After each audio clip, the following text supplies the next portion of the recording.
નમસ્કાર, આપની હાલી રહ્યા છો અડીખમ ગુજરાત. આપની સાથે હું છું રાકેશ પંડ્યા. સાયબર ક્રાઇમની દુનિયામાં ઠગબાજો હવે અવનવા કિમિયા અપનાવી રહ્યા છે. મહીસાગર જિલ્લાના બાલાસિનોરમાંથી સાયબર ફ્રોડના એક એવા નેટવર્કનો પર્દાફાશ થયો છે જે સાંભળીને તમે પણ ચોંકી જશો. સાડીના વેપારના બહાને ચાલતું હતું મ્યુલ એકાઉન્ટનું મોટું કૌભાંડ. બાલાસિનોર પોલીસે બાતમીના આધારે કાર્યવાહી કરી 3 રીઢા આરોપીઓની ધરપકડ કરી છે. આ ટોળકીની મોડસ ઓપરેન્ડી એટલી સાતીર હતી કે સામાન્ય માણસ પણ છેતરાઈ જાય. આરોપીઓએ બાલાસિનોરની દેવ ચોકડી પાસે સાડીના વેપારના નામે એક દુકાન ભાડે રાખી હતી. દુકાનના ભાડાકરના આધારે આધાર કાર્ડમાં સરનામું અપડેટ કરાવ્યું અને તેના આધારે અલગ અલગ 4 બેંકોમાં ખોટા એકાઉન્ટ્સ ખોલાવ્યા. આ એકાઉન્ટનો ઉપયોગ દેશભરમાં થયેલા 24 જેટલા સાયબર ફ્રોડના નાણાં સગેવગે કરવા માટે થતો હતો.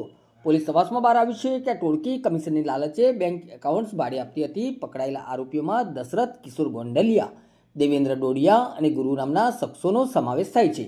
પોલીસે કુલ 4 સામે ફરિયાદ નોંધી છે, જેમાંથી 3 અત્યારે જેલના સળિયા પાછળ છે.